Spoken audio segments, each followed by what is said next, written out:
Hey guys, this is Eric here with Logan and Josh and Mallory. How you guys doing?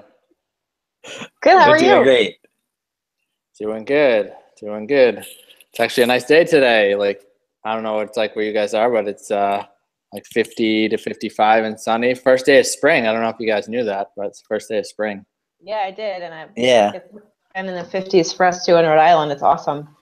Yeah, yeah, it's beautiful inside.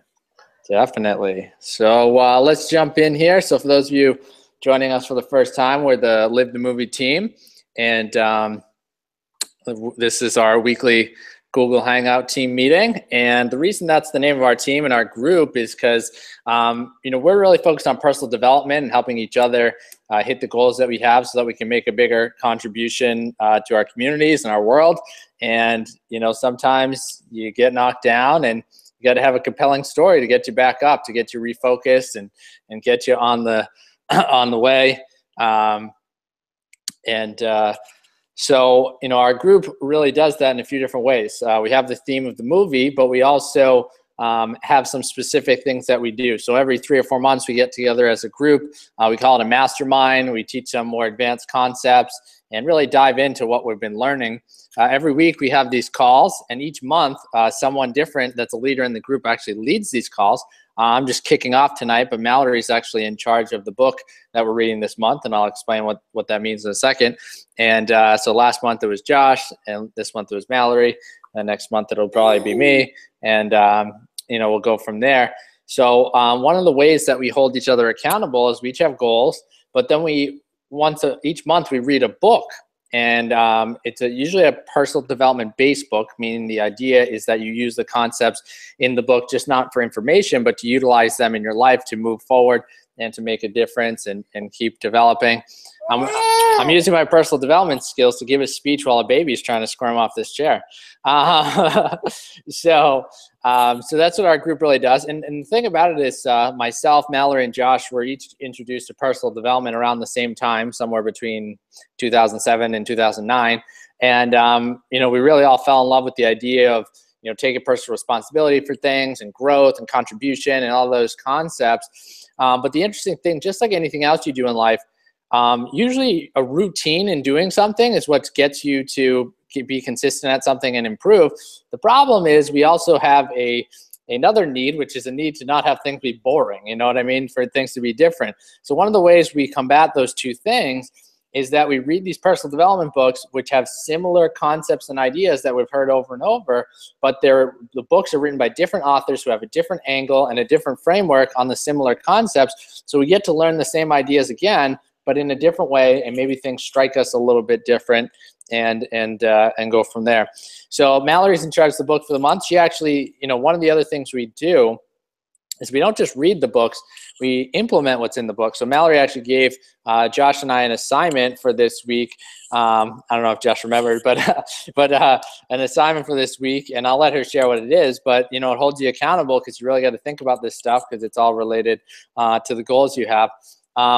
Really quick, just kind of funny. I actually saw the first movie that I've ever seen that I can't figure out how it fits into the theme of Live the Movie, meaning all story-based movies have the concept of character, conflict, and change, meaning the character's looking for something, there's a challenge, and then they overcome it. Or if it's a tragedy, there's a character, there's a conflict, and they don't overcome it, but something happens.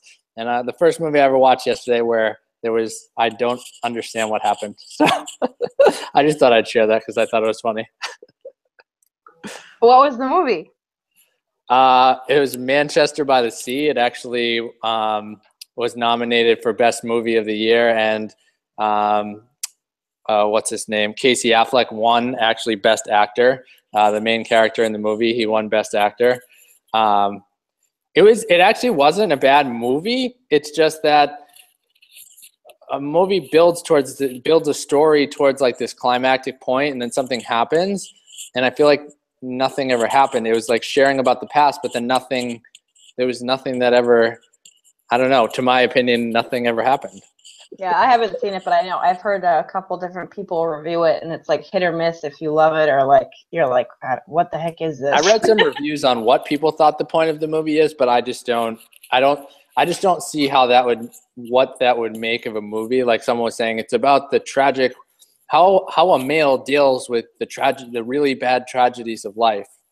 And I was like, Huh. okay, but he didn't deal with it. Nothing happened at the end of the movie. That's so funny. So that's like so vague and descriptive. It's crazy. I was thinking it might be the whole idea of like overfishing in the area or something like that. It has nothing to do with fishing Has at nothing all. to do with that. Oh my Nothing gosh. to do with Manchester by the Sea. It has not. I have no Really? idea. Oh my gosh. It's seriously, if there was a climax, the rest of it would have made sense and it would have been a good story. And I see how he could have been nominated because he played his character very well. But the movie ended, and I hadn't told Meg that a lot of the people at my office didn't like the movie. That's because I wanted to hear what she said. And the movie ended, and she goes, "What the hell just happened?" So funny. So I know that was a complete tangent, but we're talking about our team theme has lived a No. movie, and there's character conflict and change. And there's definitely a character. There was a ton of conflict. It was more like flashbacks, but then, in my opinion, nothing. There was no change. There wasn't a tragedy or a triumph. There was just the end. That is so funny. So Anyway. I'll dive in. I mean, if you want to throw it over to me, Eric. Go for it. Going off of the Manchester by the Sea little tangent there. It's so funny. But the assignment for the last week was to come up with one goal that if you achieved it would make the greatest positive impact on your life, and then start to create a plan based on that goal and kind of try and map that out. But the biggest thing that I wanted to share today with everyone, with each other, with the assignment, was one daily activity that you decided to start to do that will get you closer to, that will help you towards that goal. It can be in an indirect way or a direct way, but one of the things that I had devoted myself to do this week was do some type of art every day. And I did, it's funny because I think it was last week that we had the call. It was on Monday, right? I don't remember. But I did Tuesday, Wednesday, Thursday, Friday. I sketched or colored every single night. And then when the weekend came around, we were so jam-packed. I remember Saturday night rolling in, and I was like, oh my gosh, Ryan, it was like 10:15 when we got home from a family get-together, and I was like, I haven't colored today. And he was like, what? He didn't really know what I was talking about, but it was cool because it was like, it was an accountability that I hadn't had for myself before with the art. So it was kind of cool to notice that I hadn't done it. And I made sure that I did some coloring on Sunday midday and then today as well. So out of the complete 7 days, 6 days, I was able to hit that daily goal, which was nice. It was a good feeling for the first week to just miss that one day kind of on accident. I did also have like a doctor's appointment where I had to fast and have them take blood, because it's like an appointment that you have when you're pregnant, that some people will have when they're pregnant. And the fasting, I think that threw me off because I fasted from 7 p.m. on Friday night all the way through until the end of that blood work test, until like 11 a.m. the next morning. So by the time I got out of that, my husband brought me a breakfast sandwich, and in about 2.5 seconds, I devoured the whole thing. And I was like, I want more food. But that kind of threw me off for the day, because then we had a family get together after that in the afternoon. So not an excuse, but I think it was cool for me to actually notice that I missed the daily task that I'd set for myself, instead of just kind of blowing it off and not completing it the next day. So Eric and Josh, did you do the assignment for one? And would you like to share your daily task and how that went for you this week? Okay, so I think I probably did part of the assignment because I must have just missed the daily task part of it, but I did lay out 10 of the goals and pick out the one that I wanted to focus on the most. And thanks, Eric. But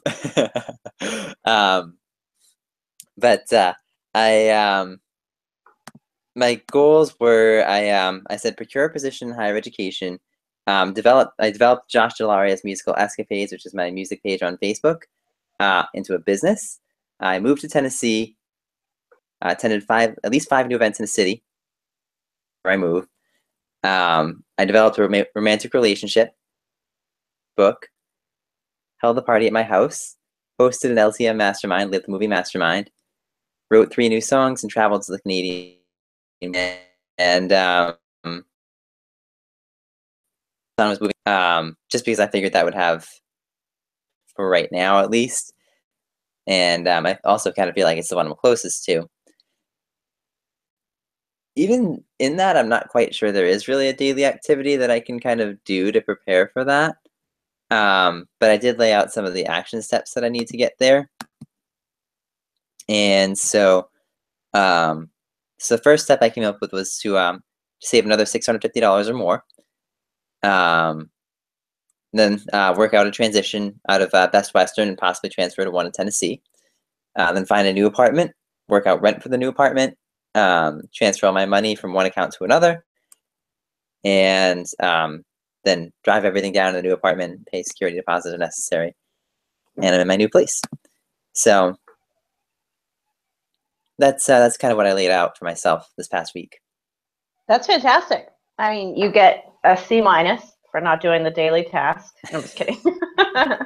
I'm just kidding. But the yeah, mastermind in Nashville, that would be so sick. What I liked about the goals is you remembered to do it as if you use the verbiage as if you had already hit them. So that was one of my favorite parts of the goal setting process that Brian Tracy kind of laid out for us, because how did you feel when you were writing the list, like as if you already did those things? Like, did it make a difference in your enthusiasm for those things? Did you notice, Josh? I actually almost forgot to do it, then I went back and changed it in the end. I don't know if I noticed any sort of difference in my enthusiasm. I don't know. I mean, for me, I don't know. I just kind of feel like maybe this is probably not the way that you should be telling a mastermind group to do this, but I do feel like sometimes for me, like goals, if I tell myself that I've hit them already, for me, it actually kind of demotivates me because it actually kind of puts pressure on me a little bit. So, and I don't really respond very well to pressure to get things done. So, but I don't know.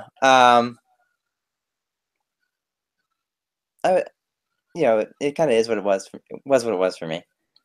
Okay, I mean, that's good feedback. I think everyone's different, and I think that's when you list a goal, like as if you've already achieved it. If it does end up putting pressure on you, maybe think a little bit more about that goal and how important it is to you to get done. Because if it adds pressure to you when you're saying that you already did it, is it something that you see yourself actually achieving in real life? Because you can kind of analyze those again and say, if this is putting that much stress and pressure on me just because I'm writing it in the past tense as if I've already done it, is it really something that I want to get myself into? So you might want to think about that aspect of it as well.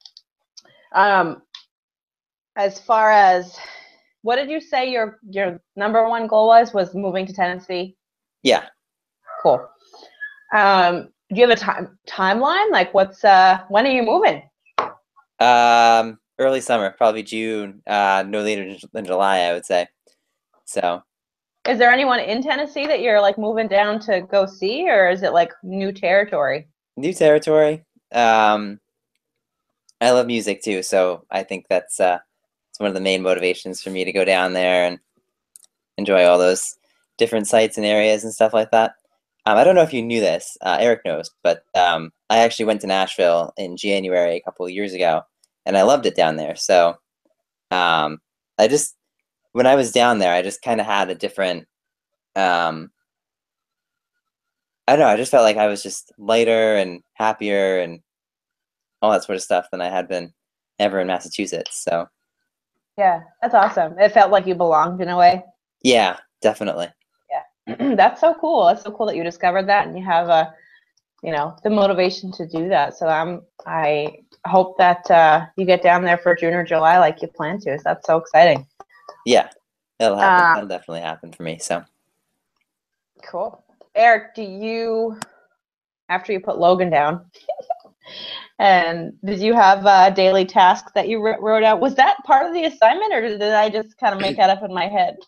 Well, I don't want to say that the teacher changed the assignment, but I recollect the assignment as writing down your 10 goals and picking the one that most would help you achieve the rest of them. So by hitting the first one, you indirectly get closer to the other ones. And then I believe you said, if you thought of a daily action from that, then you could write that down. But I thought, at least my recollection was that the main focus was like write your 10 and then pick the one that most helps you hit all of them, I guess. Cool. Yeah, that makes sense. I feel like I didn't write down the assignment. I just gave it and was like, all right, let's do this. Do you want to share your 1 goal, your 10 goals? Up to you how much you want to share. All right. So I wrote down 10 goals. I can share them. They're all very related. So I'll say them in the present tense, like they happened. So we saved for a family trip to Hawaii and went to Hawaii. I maxed out my Roth IRA, which is $5,500 a year. We saved $12,500 towards a house. We went to Atlanta to visit the new Atlanta Braves ballpark, which is our 40th ballpark and the first new one that we got to go to in the last 3 or 4 years, because we'd been to every single one and there had been no new ballparks. We went to Disney World in October with the Sachettas and the Hills, so that was cool. In August into September, we went to Italy with my family and my aunt and my cousin and her boyfriend. Number 7, Meg saw that I was writing the list, so she chimed in and wrote this one down, even though technically it doesn't fit. But she said buy a house in Linfield, but our goal is not in the next year to do that. But I told her the assignment, she said keep it, so there you go.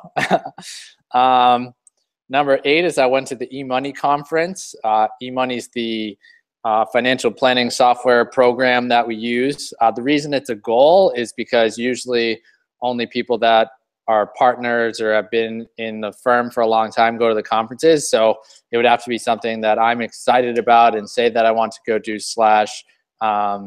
show that I'm working really hard so that they would let me go. Go on trips to Maine. We went on trips to Maine, to Georgetown, Maine, where Meg's parents have their new summer place that they built from scratch, and that was fun.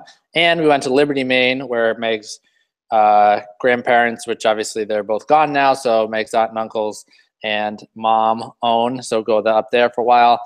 And number 10 is up my simple IRA contribution at work to 8%. So those are my goals. That's so good. I love that Meg had you leave in the next year, buy a house in Linfield. It's like, okay. What was the one goal that you think, excites you the most or would bring you closer to maybe a couple of the other goals? Well, the one is the first one I wrote down, which is to save for Hawaii, because all the other stuff, like going to Atlanta, we already have that plan. Going to Disney, we already have that plan. Going to Italy, we already have that planned. Going to Maine, we already have that planned. But Hawaii was one of those things that we wanted to do, and we don't have the money for it this minute. But just like we used to do at Vector, it's like one of those things where we kind of set up our goal for Hawaii, where it's not like, okay, we're going to switch our savings from retirement savings to Hawaii savings. For us to hit our Hawaii goal, we have to do those other things. Like, we actually made rules. So like, unless I max out my Roth IRA, we can't go. Unless we pay down all our bills, we can't go. And unless there's a couple other things. So going is based on making the other stuff happen. So if the Hawaii one's the focus, which is the fun one, which actually makes the other ones seem fun as well, because they're all like saving or paying bills or whatever, which isn't necessarily as fun. But the focus is on the one that's the fun stuff, but you get there by doing the other stuff. Yeah, that's so good, because when you have something that you can focus on that will indirectly affect the other goals, that by themselves wouldn't be as exciting as that one goal. That's what makes it all, kind of work together and get you excited to do something when, if you just had that one, I wouldn't say boring, but one goal that isn't really attached to anything that you get to do, because I know that you and Meg love to travel so much. I think it wouldn't put as much urgency on the other goals if you didn't have that exciting one that was kind of taking charge, on your list. So that's awesome. What I love, go ahead. No, I was just gonna say, you were saying like, what do you do daily? I have like I use an app. I use a couple apps, but one of the apps I use is called Qapital, and it's a savings app, and you can set up any goals you want and save any way you want and do all these different things. So a couple of things I do, like keep the change. So like I already have that on my bank account, but I do it again on this app for a couple of the travel goals. So it saves a few pennies each day or whatever, and it kind of adds up. But the other one I have is I figured out, I actually, believe it or not, I know all these goals cost a ton of money, but I really don't spend any money other than the fun things I want to do. Like I don't buy anything. There's only a couple things that I actually buy that are kind of discretionary, meaning like you could do away with. So like once a week, I go to Sweet Green and have a salad that's like 10 or 11 bucks. That's right downstairs from where I work. And there's a couple other things I do. So what I did to kind of eliminate those and stay focused on only going if I have a gift certificate or making food for work is this app that I use has a thing that connects to what's called if this then that.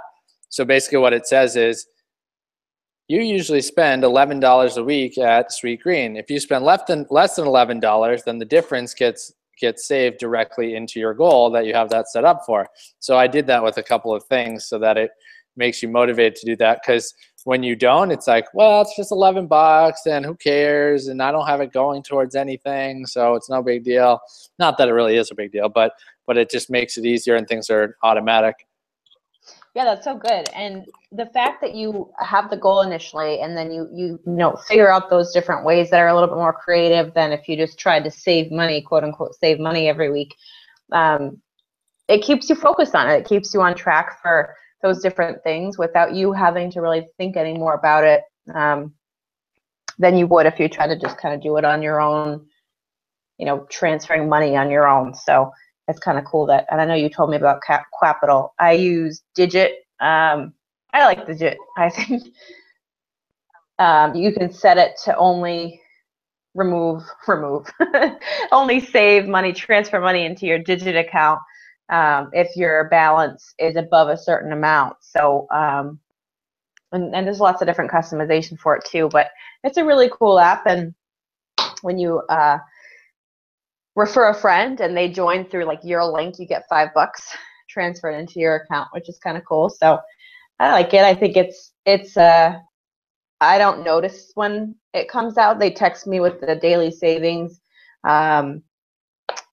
notification, but it's not something that I have to think about. It's set up, it's like automatic. It's awesome for me, because how it works is kind of like what Eric said with like, say I buy a coffee every day, which I don't, but say I buy a coffee every day for like $2.50, and a couple days goes by, I don't buy this $2.50 coffee, so I have $5 extra dollars that I didn't spend. Digit does an analysis of the account every day to say, where are you spending? What percentage of that $5 that you would have spent on coffee can we put towards the savings into the Digit savings account, where you won't really notice it because you're used to spending that money anyway. So it's kind of a cool concept. I should post my link on this video after we're done. But back to the book. I mean, those are an awesome list of goals. I love hearing, what motivates you guys to make a plan and to execute. And part of being a part of this group is just to have a a group of like-minded people who want to achieve goals as well that, gets you motivated. I think sometimes, if I don't have this call, if I didn't have this call every week, I feel like I would just kind of fall behind on my goals. I wouldn't have even set these 10 goals, to be honest with you, if I didn't have this group to kind of, hold me accountable for that and motivate me to do that. So I love the fact that, I get to kind of touch base with you guys every week and review goals and go over personal development things, just to different topics. And this Eat That Frog book, which if you haven't got it yet, it's pretty awesome. And there's my pal Logan back in action. I shared a couple quotes, I think, from chapter 2 on last week's call, but just to kind of go over what the chapter is about. It's called Plan Every Day in Advance. And a lot of the book I'm finding is just giving tips on how to make a plan and how to execute the plan by creating action steps that you can do consistently. And what I wrote down what Eric said in the intro.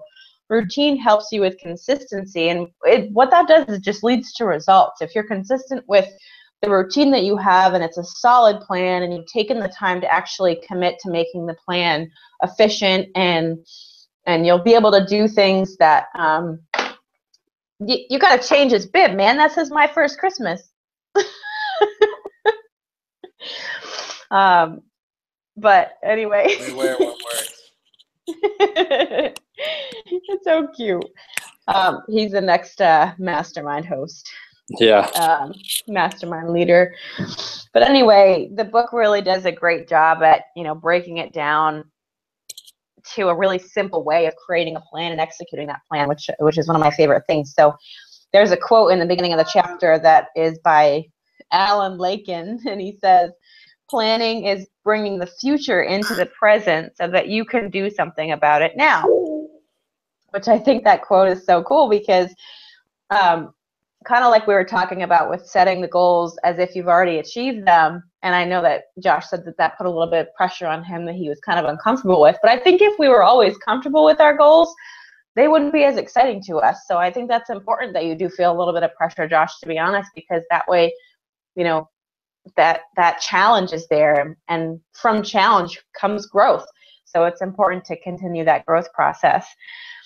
So a couple other quotes that are actually directly quotes of Brian Tracy. One of them is, "The very act of thinking and planning unlocks your mental powers, triggers your creativity, and increases your mental and physical energies." I shared this last week, and it's such a good quote to share again because it's so funny when you think about other people, and if you see them achieving goals, you're like, they must have something that I don't. When in reality, that's not true. They've just taken the time to commit to, making a plan, writing down a goal, writing down action steps, and executing it. And it's really as simple as that. So what I think is so important to remember is sometimes you just really have to sit down and think about what you really want and be really clear about what you want. And then once you're clear, like Josh is so clear with his goal of moving to Tennessee, and he knows exactly what he needs to do to get there. And I think that's so cool because, if he hadn't been there, to visit or whatever he was there for at an event or something, he wouldn't have really realized that that's where he felt the most like himself, and that's where he felt like he belonged. And to sit down, and he lives in Massachusetts now, and he's like, you know what, I'm going to go for this. I'm going to go move to Tennessee. That's a big deal to discover that and to be so clear on what gets you excited to do for yourself for the future. The next section of chapter 2, and these are really quick chapters, and guys, if you haven't got the book yet, if you get it a little bit later in the month, or if you just received it, it's not going to take you long to read because it's just really straightforward, and the points are really quick. The action steps at the end of every chapter are really on point with being simple and doable, which I love. So did you have something to add, Eric? Yeah, I was just going to say, since, the book's talking about making a plan and setting goals, and how we wrote down the 10 steps, and how, we talked about the whole concept of, picking our one goal and stuff and then saying it in the present tense. And I think why someone would get demotivated by saying something in the present tense is if you're attached to your outcome in the sense that you're saying, so like you're supposed to make a timeline for a goal so that you have a target, but you're actually supposed to also not be attached to the outcome, right? So meaning that you still go after the goal, but if it's not right then it can still happen. So if it's, you don't move in June, but you move in August, well, you still hit your outcome. It just took a little bit longer. But if you never even set a timeline, you probably wouldn't try as hard because you're never even going to get there. So August was faster than you were going to get if you didn't have the goal in general by having the June or July deadline. So same thing with me, like 12,500 saved towards house this year. That's going to be a really hard goal. But if I get to 5,000 or 7,000 or 9,000, I'm not going to be like, all right, I'm done, I quit. That's way more than I would have if I didn't have the goal, because honestly, until we decided that we wanted a house, we didn't have anything saved towards a house because that wasn't even something that we thought we wanted to do. So there you go, right? So in a way, when you're talking in the present tense, you're talking about that it is going to happen at some point. Because I mean, if you think about any successful business, whether it was Apple or Disney or whatever, they all had things go wrong, but they got to their outcome eventually, but they still had to have a goal and a timeline to get it started. Otherwise, they never would have done it. Yeah, that's such a good point. You say basically you get closer to achieving a goal, even if you don't hit it, like in Josh's case, in the timeline that you've set for yourself, or you don't quite get to that big number by the end of the year, like for Eric. It's so good to have the goal anyway, because think of how far you're going to go and how much you are going to achieve, even if you don't hit the deadline. So that's a great point, Eric, to point out, and I think that, because it makes you feel, Josh, a little bit uncomfortable saying things in the present tense as if you've already achieved them. It's like, sometimes I feel like when I set a goal, I don't yet have the capacity to have hit that goal today. So when I say that I've already done it, it's almost like this little small sense of disbelief, like, but can I really? So that sort of sparks up a little bit of the uncomfortableness that you might feel too. So, but the whole goal of this personal development process and setting goals and, looking to achieve them is to grow into the person who can achieve them. And when you open your mind to setting a new type of goal for yourself that makes you uncomfortable, new opportunities are going to come your way, and it's awesome. Josh, you have something to add? I was going to say just about the whole idea that, if you don't think about, like on Eric's point, like that, if you, if you haven't really thought, like, really haven't really, like, thought about how you're going to get to a goal, or like have made a plan or anything like that, like, or if it's not even in your mind, like that, it obviously makes sense that it's really not going to come to you until you really commit to doing it and putting in the work to get there. So yeah, absolutely, that's a great point. So moving on to the end, kind of the last part of chapter 2, Brian Tracy talks about different lists for different purposes. And what I like about this is that, you can have this huge list. It's called the master list, according to Brian Tracy, of things that you eventually want to do at some point in the future. They don't have to have deadlines. They can be as crazy as, owning a home. One of mine would be owning a home on Sebago Lake up in Maine near my family, like a summer home.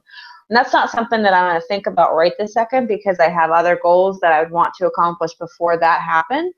But it is cool to think about those types of goals, like the long-term goals that you just, think outside the box and kind of dream big on those goals and have that master list of things that you want to accomplish in the future without that deadline set. So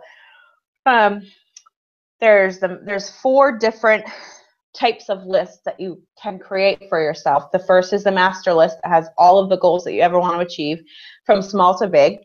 Then there's the monthly list that you make at the end of every month for the month ahead. So I think I don't remember who taught us this in when we all used to work for Cutco and Vector, but we used to plan every week.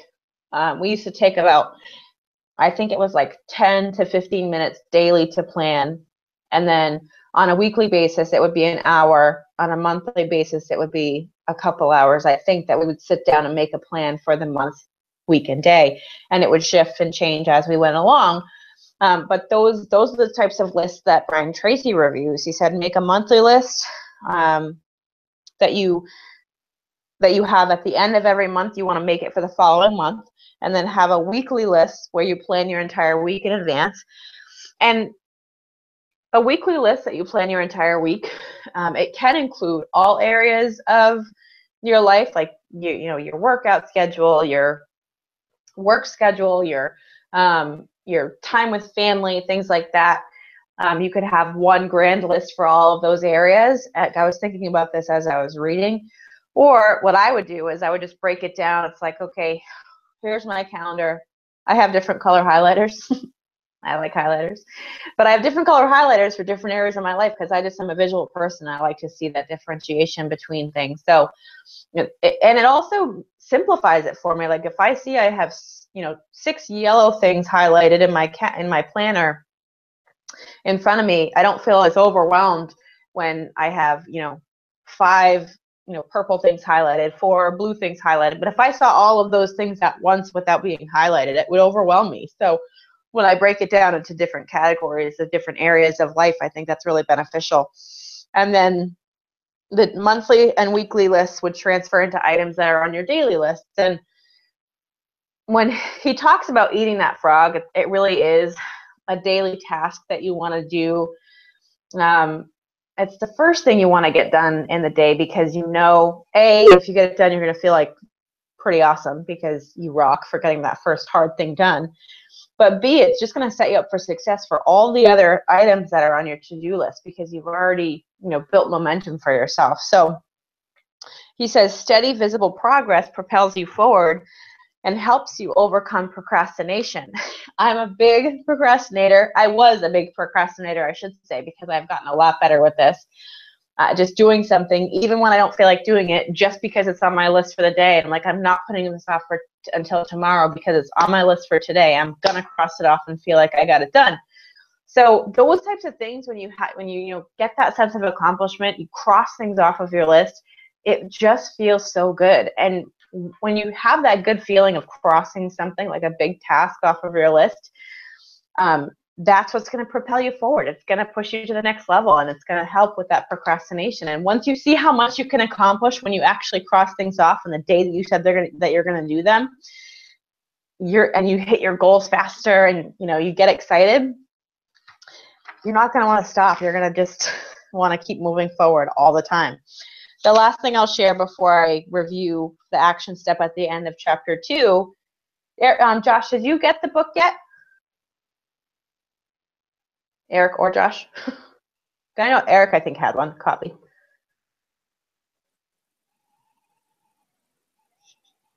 Is my mic on? Can you guys hear me? Yeah, I can hear you. Am I good? Yep. I don't have the book yet. Apparently got delivered on Thursday from California, so I think it's probably going to come in tomorrow or Wednesday soon. Oh, okay. Cool. Awesome. I have a copy. I think either my brother or my dad has had a copy for a while, so I just took it. Nice. So the last thing I want to review, and Josh, literally this chapter 2 we're only on page 19, but the cool part is there are only just over 100 pages in the book. So it literally is a really quick read. You can catch up as soon as you get it. So, and I think once you start reading it, you won't want to put it down because it's just so simple. And the things that we've already gone over, you'll kind of fly through because you'll recognize them from these calls. But the last quote that I want to share with you from chapter 2 is it's called the 10-90 rule. And the rule says that the first 10% of time you spend planning and organizing your work before you begin will save you as much as 90% of the time in getting the job done once you started. and it's a cool concept because if you go, you know, it reminded me what an example that I thought of right away was assembling something. If you take out all the pieces first, you have a good plan, you read the directions, you go step by step, you're going to put the thing together really fast. But if you just take out one piece at a time, you try to find the other piece that goes with it, you like try to connect things, it's going to take you like 10 times longer. So that's just a simple example, but it goes to show that if you have a plan in place, you know, those directions laid out, the pieces that you're going to assemble laid out, you're going to get that done a heck of a lot faster. The Eat That Frog activity, I mean, the action steps at the end of the chapter say, begin today to plan every day, week, and month in advance. Take a notepad or sheet of paper or a Microsoft Word document or notepad on your computer, whatever you want to do. And make a list of everything you have to do in the next 24 hours. Add to your list as new things come up. Make a list of all your projects and like the big multitask jobs that are important to your future. And then just start adding to your master list, your master to-do list of the big things that you want to get done anytime in the near future or even far along in the future. And lay out each of your major goals, projects, or tasks by priority. So what I love about this tip is that if you make a list of to-dos, for me, cleaning my house, I have to make a list of to-dos or I end up bouncing from thing to thing to thing and just feeling like I'm getting nothing done. So like I'll be down in the basement doing laundry and all of a sudden I'll see like 3 glasses that are empty on the coffee table down there. I'm like, oh, I should bring those up. And then I end up doing dishes instead of continuing with the laundry. So I can get distracted easily.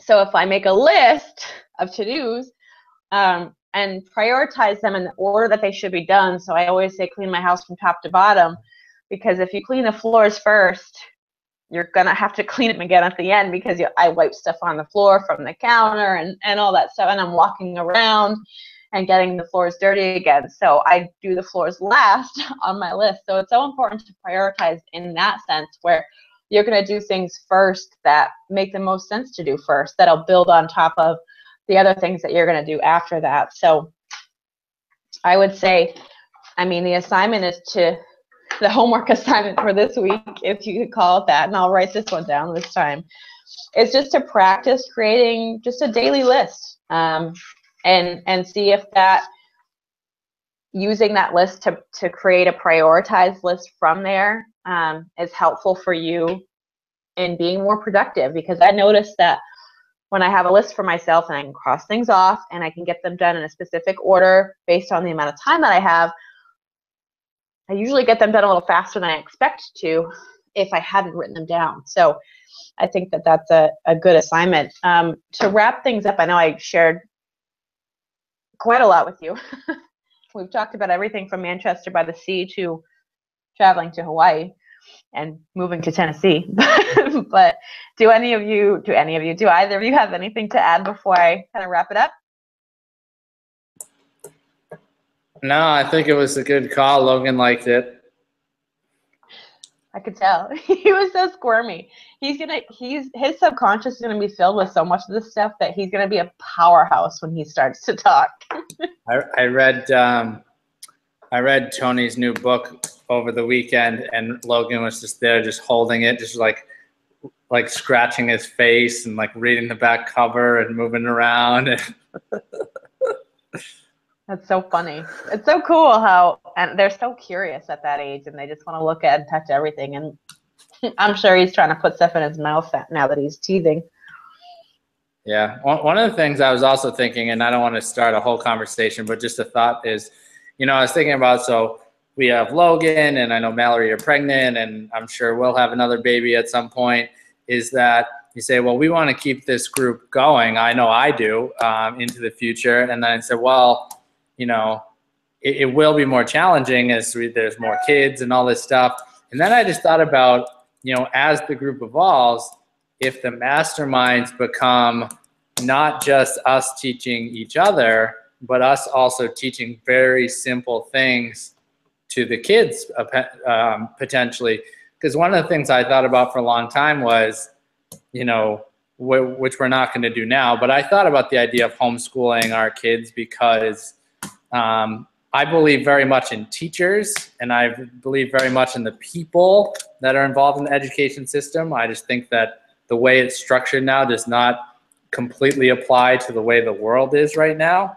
So with technology and how you can search things and find facts and all that stuff. So what I was thinking about is to complement what is taught and how things go in the education system, can we be teaching kids at a young age some of the things that they don't learn in school, but that can, complement them and get them way ahead of the game when they actually do go on to college and go on to, their career and learn some of the things that we learned almost by accident by taking a sales job.